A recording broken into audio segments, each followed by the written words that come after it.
Hello everyone, bonjour tout le monde. I hope you are doing well. Today we're going to talk about family members and ways to describe their personalities. So it's going to be very similar to what we did with pets, except we're going to introduce more adjectives, and we're also going to look at the sentence that you would need to use to ask someone to describe their family members to you. So let's have a look over here. To ask someone to describe something, you will say décris-moi. Décris-moi. Décris means to describe, and moi is me. Describe me. Describe to me. Okay? That little line here is the replacement for to, if you will, in English. Describe to me. Okay? So, décris-moi. Now, depending on the family member that you want to talk about, you're going to need to change the possessive, because the possessive, you hopefully remember from the previous lesson, is actually always in agreement with the noun. Okay, so if the noun is masculine, the possessive is masculine. If the noun is feminine, the possessive is feminine as well. Okay, so let's begin with father, which is père. So father, being a masculine noun, takes the possessive ton. Okay. Décris-moi ton père. Décris-moi ton père. Now, if we want to talk about someone's mother, we're going to say ta. Okay, so instead of ton, we say ta, because mother is a feminine noun.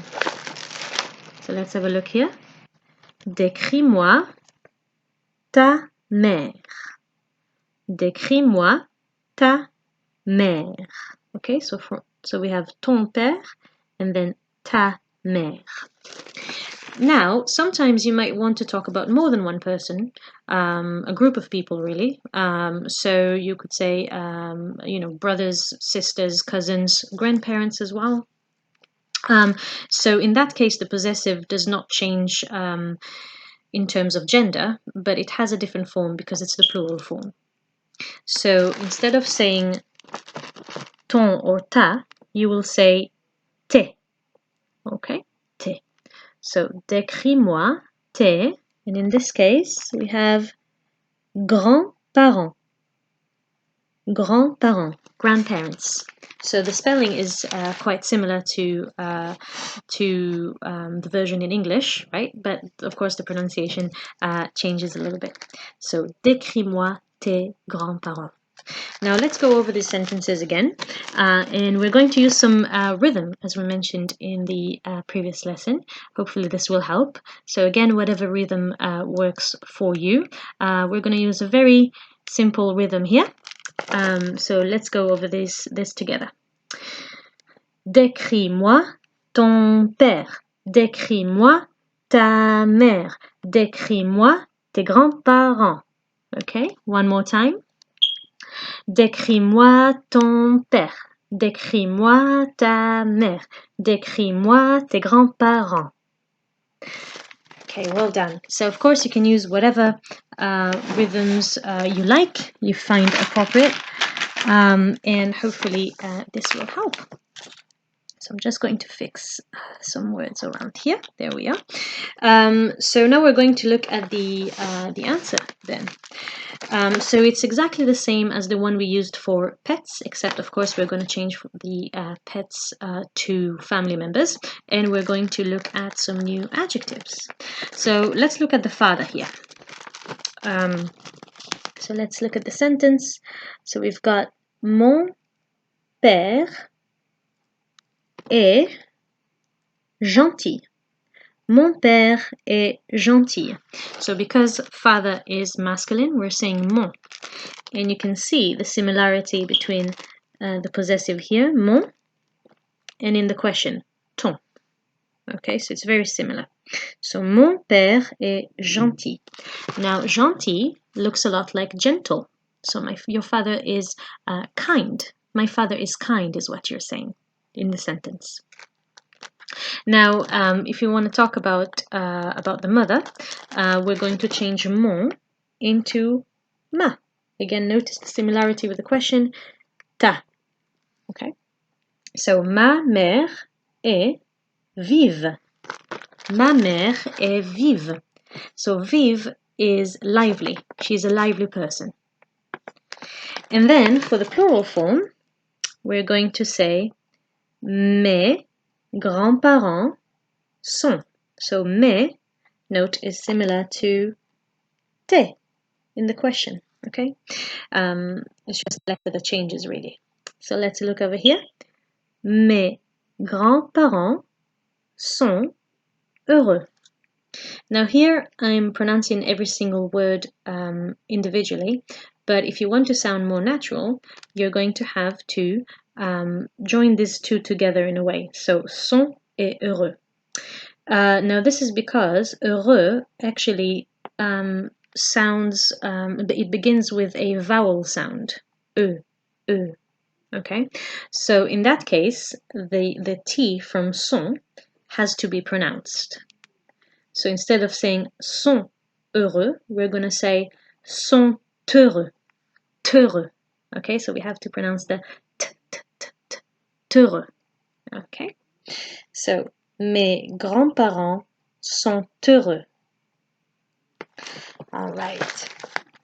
So once your children feel confident producing those sentences and they understand it better, you can maybe play a fun game for them, with them, really, to practice this language. So the game that I'm going to share with you today is very heavily inspired by the game 4 in a row. Now, if you're not familiar with the game 4 in a row, the idea is the aim really of the game is to place 4 pawns of a specific color in a row, as the name suggests. So it could be horizontally, vertically, or diagonally as well. So in the original game, you actually drop the pawns, so they go all the way down. So you would start from the bottom and then build your way up. And you can stop your opponent from winning by obviously placing pawns in their way. So instead of just having pawns of a specific color, I was thinking that for the purpose of language learning, we could have something written on the pawns. And so everything is made out of paper, as you can see here. So hopefully this is something you could do at home as well, if you'd like to. And I have kept the idea of having different colors for different players. This is a game that is played in pairs. So I've chosen 2 colors here, green and pink, but you can choose whatever colors you want, of course. And so on every single pawn, there will be an adjective written. And the adjective will will show the masculine and feminine forms. Okay, so it will the adjective will be in both forms really. And so the idea is that one player will ask the other to describe a family member. And so the other person will have to choose a pawn that they think is a suitable answer and then produce the sentence. Once they've produced the sentence, they can place their pawn on the board.